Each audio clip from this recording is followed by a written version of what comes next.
welcome back to my studio and laboratory, which you can see is custom designed for kitchen sink photography.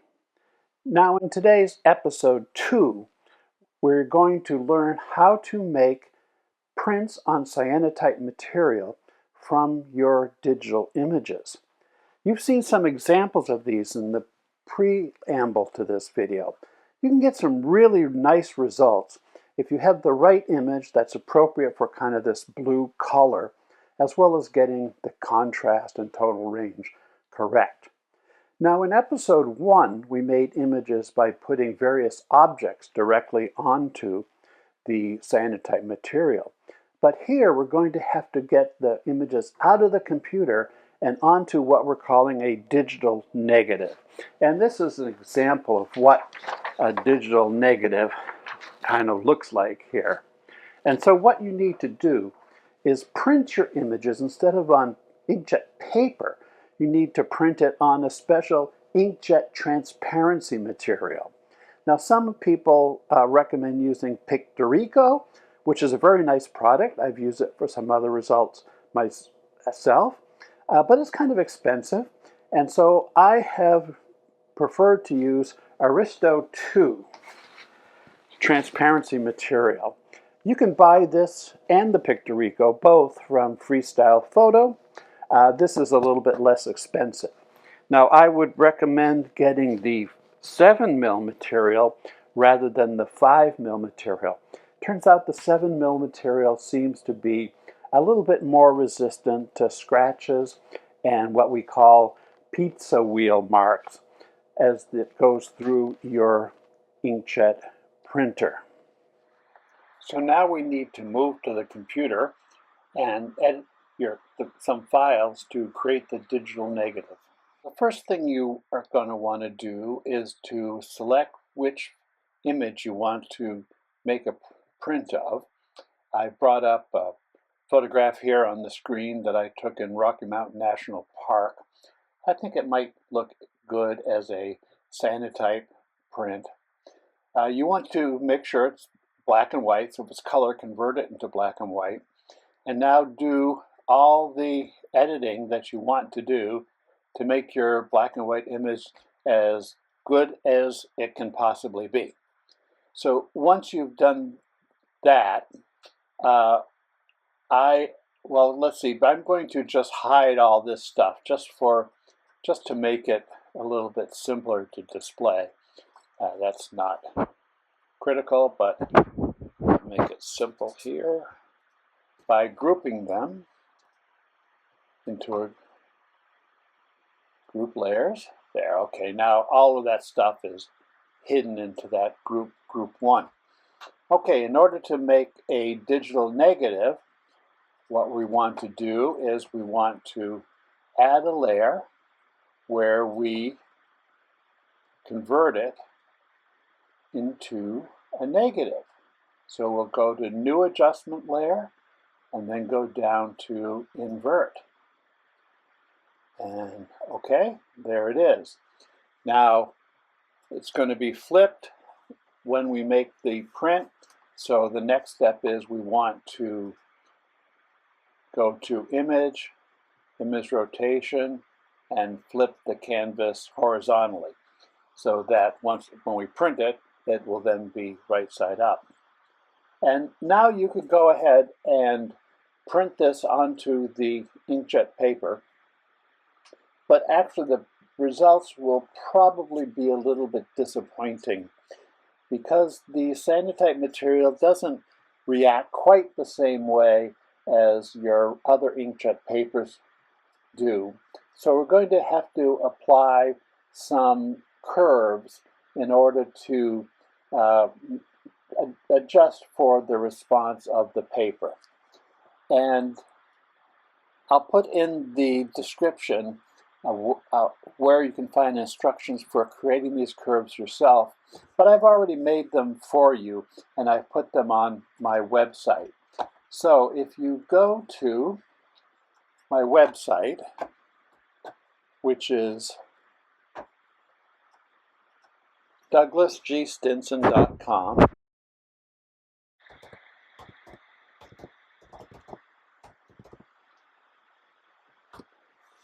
and then you scroll down to downloads.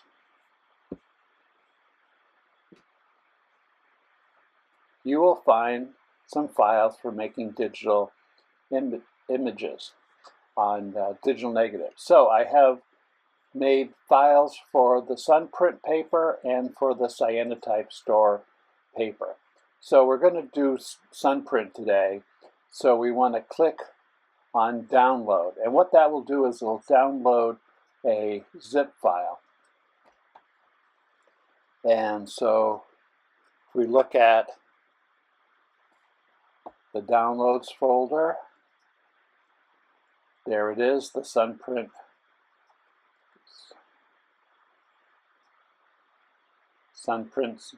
curves and color cube.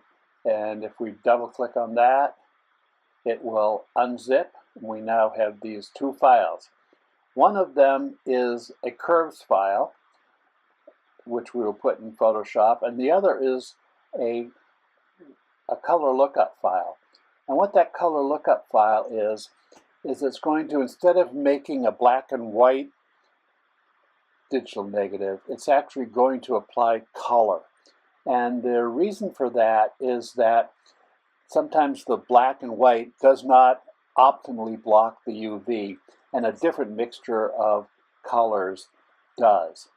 So going back to Photoshop, we want to insert before the inverted layer. We want to add a curve.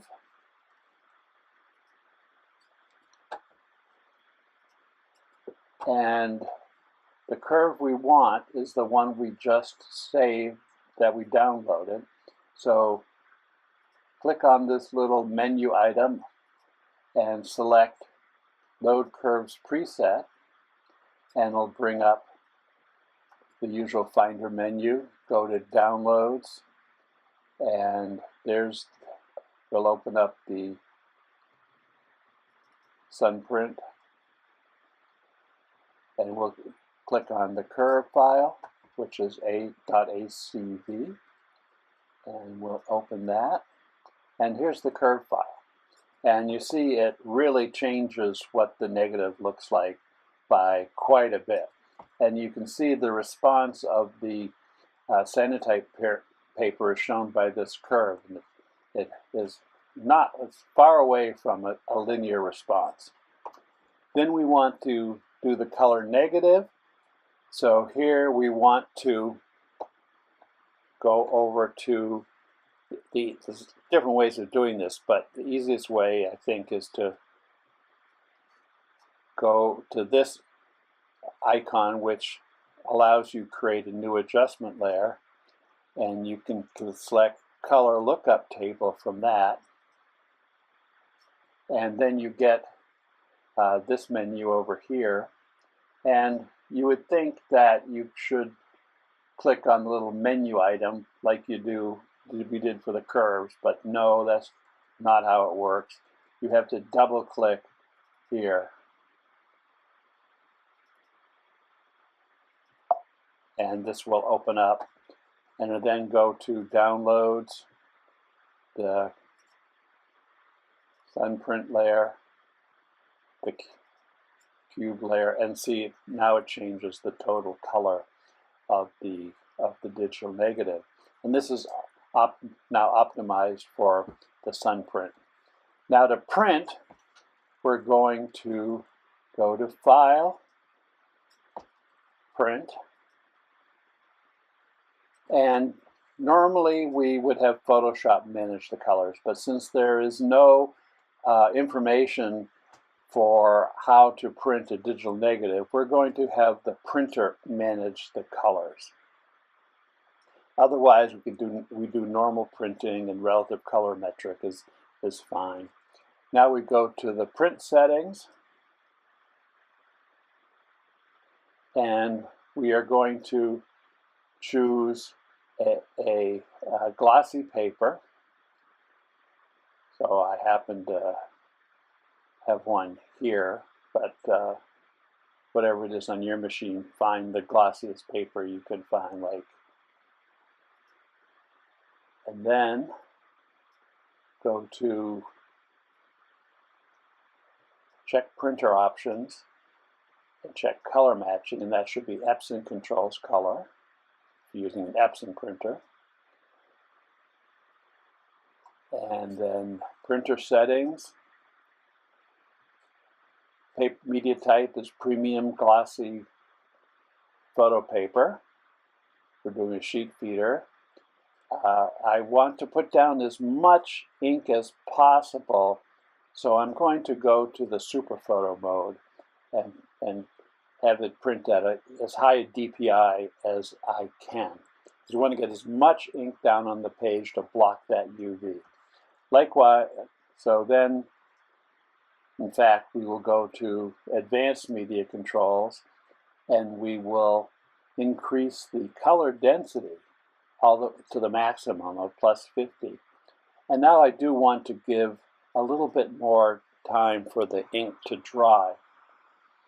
So I'm going to say 0.3 seconds instead of 0 seconds. Everything else should be the same.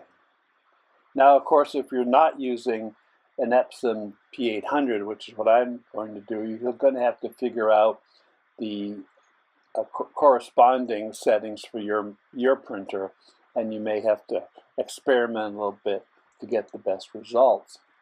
And I will save that, and then we just click print, and off we go. Oh, I actually forgot one step, and this is giving me an error message which shows me why. I need to make sure the image is sized to the size of the paper. So I go to image, image size, and oh, I don't like that resolution either. My printer prefers a resolution of 360 pixels per inch. So we unclick resample, so it doesn't change anything except for that. And now we can go image size. Now we do want to click on resample. Change, this is now on inches, and we know our paper is about 8.5 by 11, so I'm going to make the height, say 10.5 inches high. And width is 7, that's less than 8.5, so that's okay. Image is going to be resized. Then we can go back to printing, printer settings. We're at letter size 8.5 by 11, so everything ought to be okay. We will double check the printer options, printer settings. Get that back up to the maximum.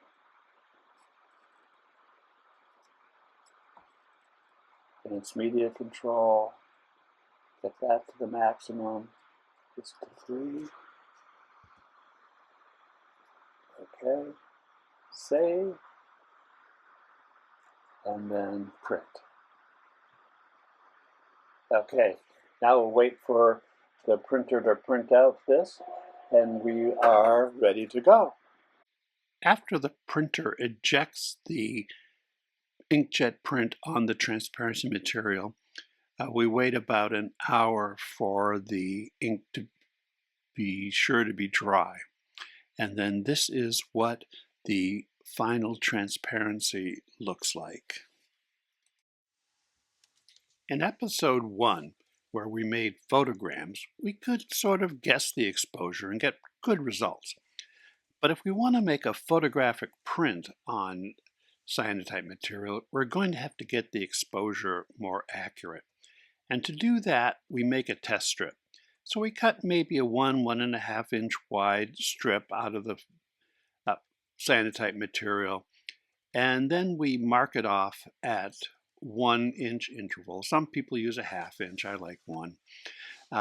And then when we're done with that, we'll be ready to make test exposures, where each section of the test strip will be exposed for a different length of time, each one a little bit longer than the next.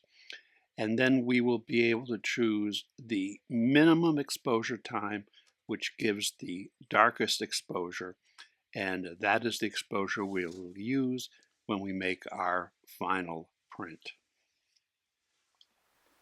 When doing the test strips, getting the timing right can be a little bit challenging. Of course, you can use the timer on your phone, but I find that the numbers flashing by kind of get distracting, and I miss some of the times when I'm supposed to move the exposure to a different part of the test film. But I found that the people doing interval training have developed a bunch of apps for the phone that turn out to be perfect for this. And I found one called Beep that's really simple and it's free and it's like perfect for doing timing of these exposures. So here is the display on my phone. I'm going to start out by doing exposures of 1 minute per section of the test strip. So I'll change the timing to 1 minute. And then I'll change the second timer also to 1 minute. And then when I'm ready to start the exposures, I just hit the button and off it goes. For demonstration purpose, I think I will just show you a shorter time period, let's say 10 seconds.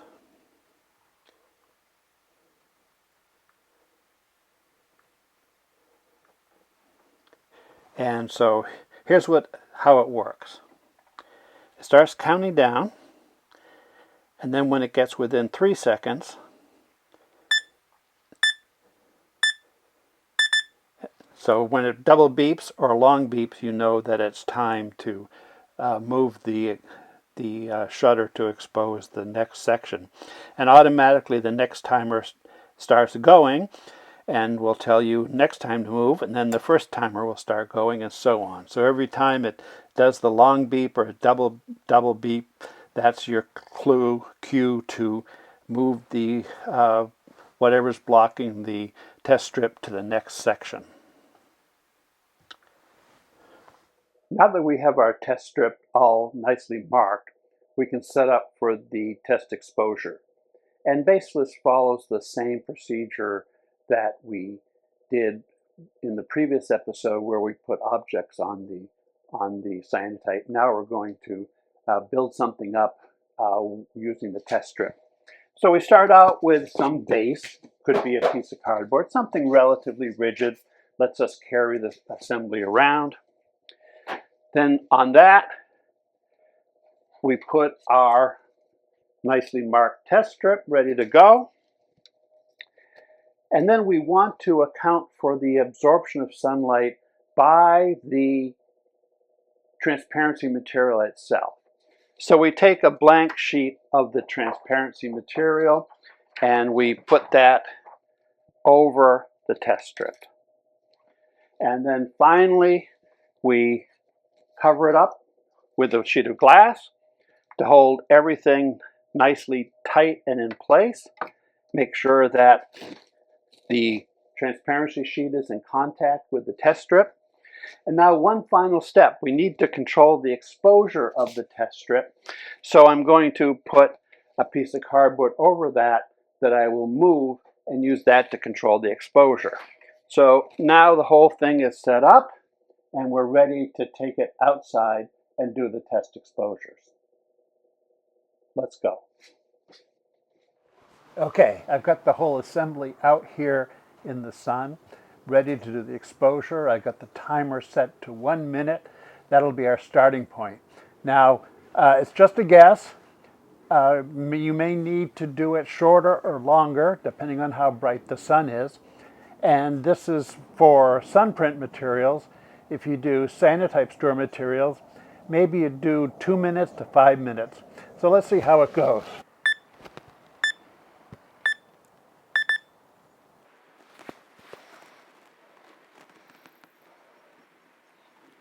I'm exposing the top first two because part of it's not covered by the transparency material.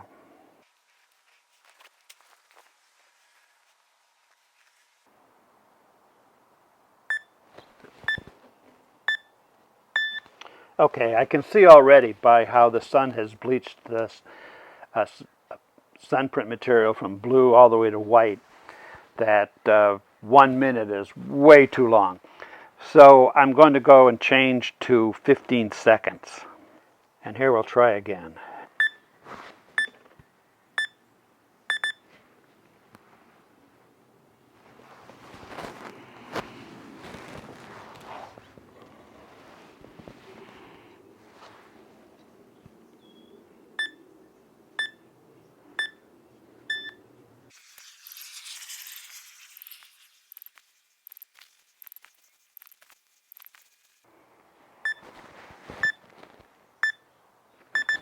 Okay, we're done.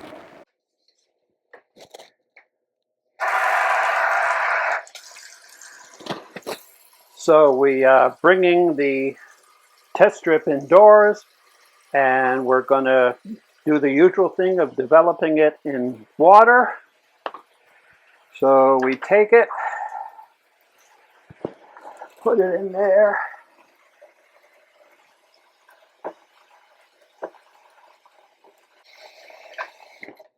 It only takes about a minute for the sunprint material to be washed.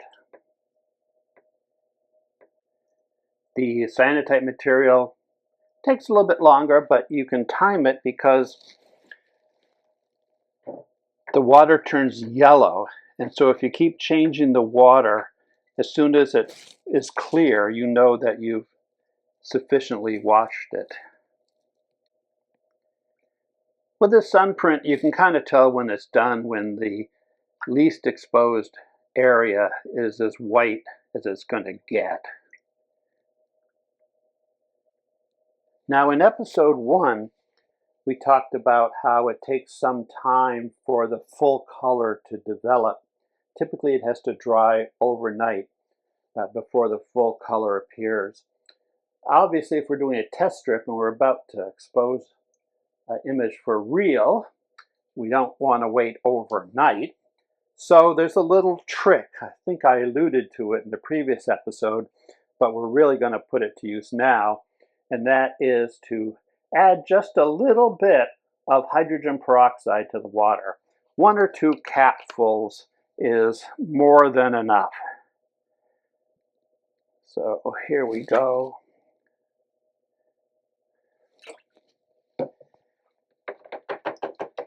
And you can see it's immediately turning dark blue. I'm going to make sure that.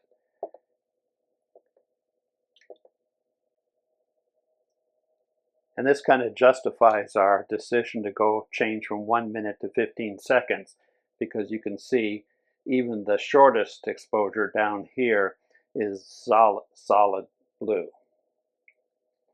And now we have a good gradation from almost white, from the 15-second exposure, up to darker blue.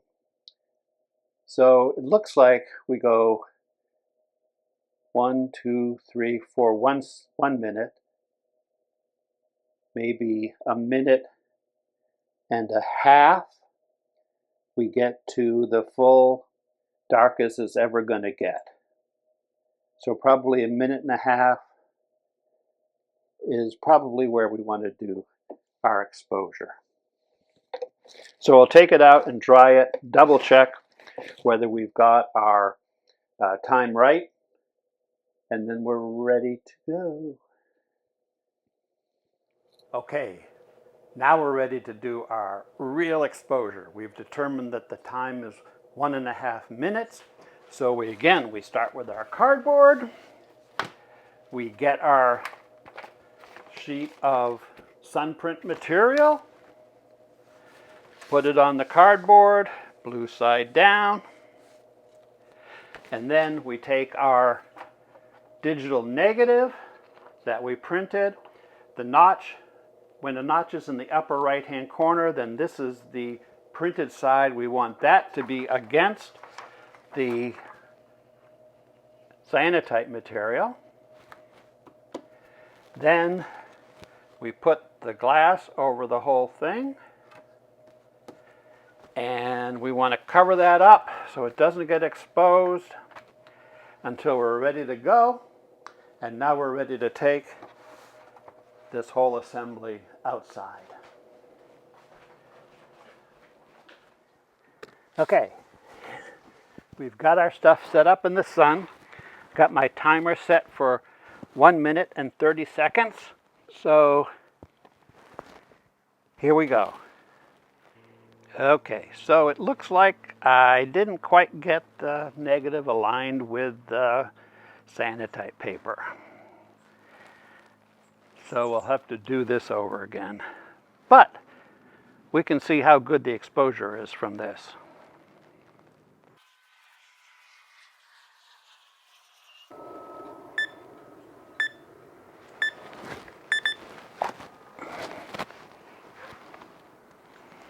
Okay, now we'll take it inside and see what it looks like.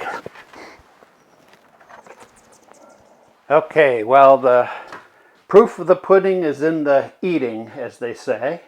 In this case, it's in the developing. So we will get the exposed cyanotype here. And oh look, you can already see some kind of image there just from the sun. So let's see what happens when we put it in the water. This kind of always amazes me as we see the image develop. I'm going to do a change of water here just to make sure we've thoroughly washed it. You can see somehow I let the negative slip as I was carrying it outside, so I'm going to have to do this over again. But I think this is going to be good enough to see the general principle. Like I said, the recommendation is to wash it for about a minute. I haven't noticed any impact of washing it too long.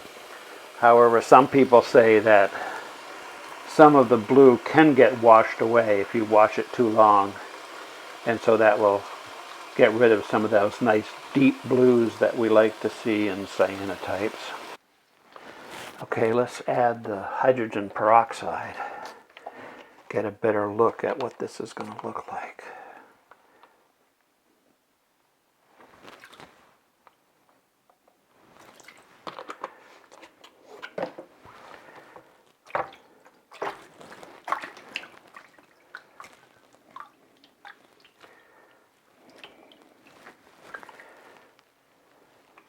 Probably a better idea to take the cyanotype out, put the hydrogen peroxide in, get it well mixed before, and then put the cyanotype back in.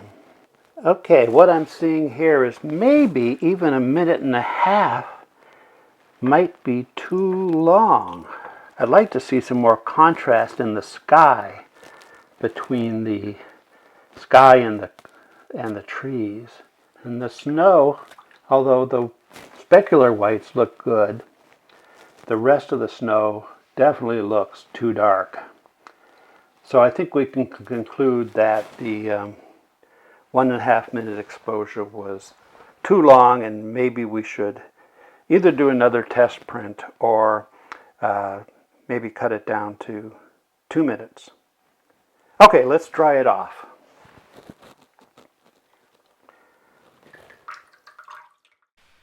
I did redo the prints on both Sunprint material and on Cyanotype store material. Overall, I like the Sunprint print better, although I do like the higher contrast in the rocks on the Cyanotype material.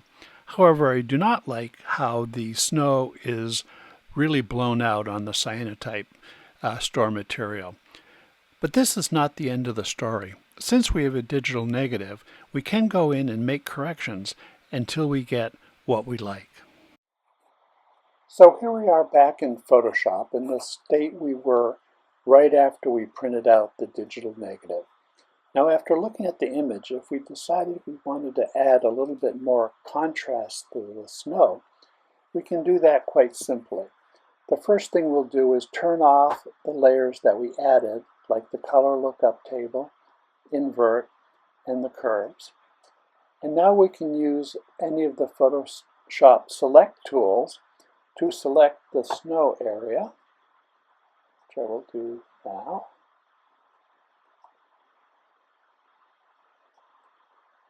And that's pretty good. Maybe I will try to get a little bit off of this.